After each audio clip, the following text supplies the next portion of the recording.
according to Dave Ramsey's baby steps, step number 2 would be pay off all debt using the debt snowball except for the house. And everybody wondering, okay, what's the debt snowball? It's this idea that I'm going to line up all my debts, and whatever the smallest balance is, I'm going to pay that off, and then I'm going to go off to the next smallest, next smallest, next smallest, next smallest, so that I can build momentum through the strategy. Now, this is where at a young age, remember, 20-something-year-old Brian, I had a friend who was very successful starting out in their career, and they basically paused doing 401k. They paused just Roth, anything, because they were trying to knock out their low-interest student loan debt. Because realize, step number 2 is pay off all debt using debt snowball except for the house.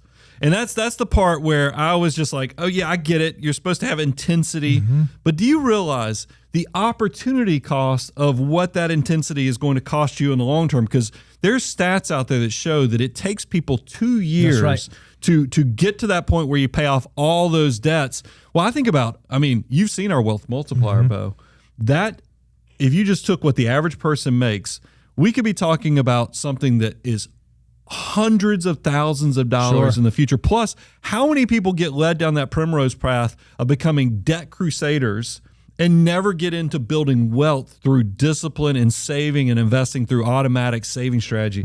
This stuff scares me a little bit. But I want to give Dave credit. One of the reasons why he says this is the debt snowball does help you stay motivated. So if it is something that is going to take 2 years, it is a mechanism to stay motivated. But again, we think that there is a better way to do money. And we think that rather than paying off debt in step 2, we agree that it's dangerous, and we agree that it should be eliminated, and we agree that it should be a high priority.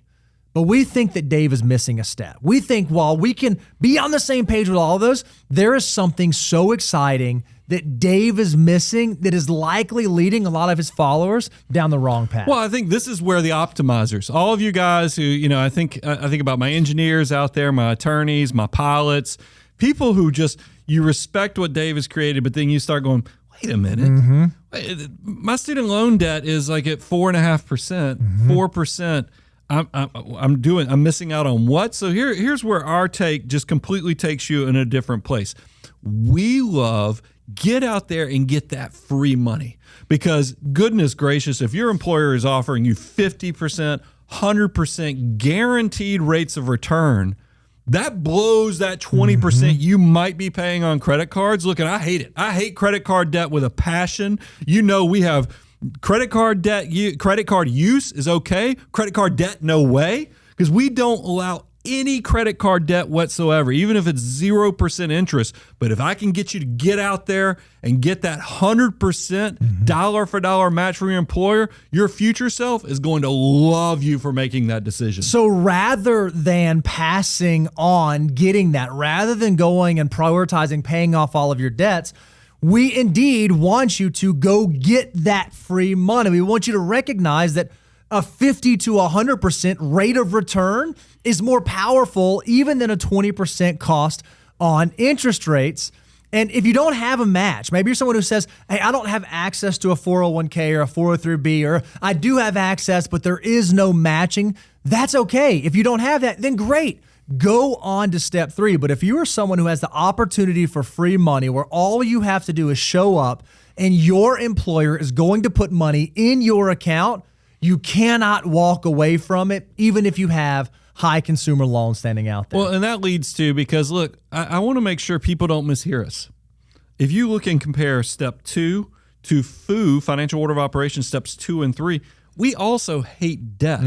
But we want you to understand and differentiate. Not all debts are created equally. That's right. Is that we differentiate between high interest debt, not just all debt except mortgage. Yep. We say you need to know what's high interest debt versus what's low interest debt, so you can prioritize and not work against your long-term wealth building and optimize the path. Yeah, we know that our dollars can be powerful, and we want every dollar to be used in the best way that it can be used. And so satisfying high interest debts might be a good way to use that, but satisfying low interest debts might not be. So that naturally begs the question, and a lot of people ask this, well, how do I know if something is high interest or if something is low interest? We have a few benchmarks that you can use. For example, student loans, which a lot of people now in this country are coming out of higher education to have student loans. Well, if you're someone in your 20s and your student loans are below 6%, it might not make sense to prioritize paying those off quickly.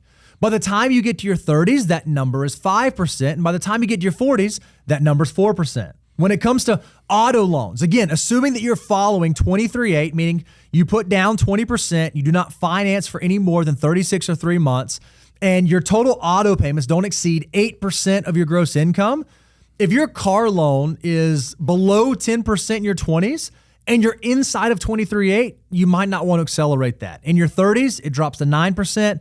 In your 40s, it drops to 8%. And Brian, you already alluded to this. When it comes to credit cards, you got a pithy little saying you love to say. Yeah, I like to say credit card use is okay. Love the miles, love the rebates I get on that. But credit card debt, no way. So we also don't want you to have any credit card debt whatsoever.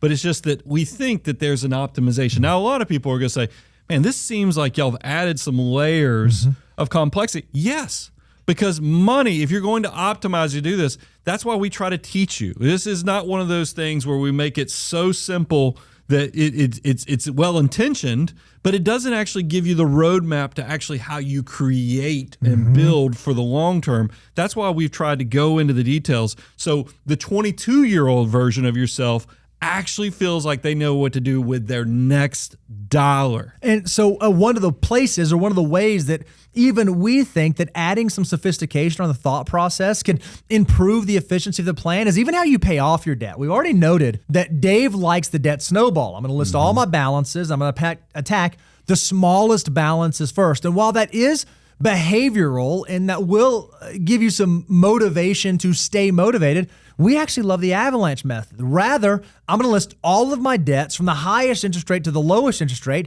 and I'm going to start paying off the highest interest rate because that's going to have the biggest bang for my buck, the biggest ROI on my strategy. Now, even though we love the avalanche, we think it is superior to the snowball, do you know what method we want you to pursue? Whichever method you're going to stick to, whichever method you will have the staying power to get out of step 3, to get out of that high interest debt. So then you can move on to the further steps in the financial order of operations. So know thyself.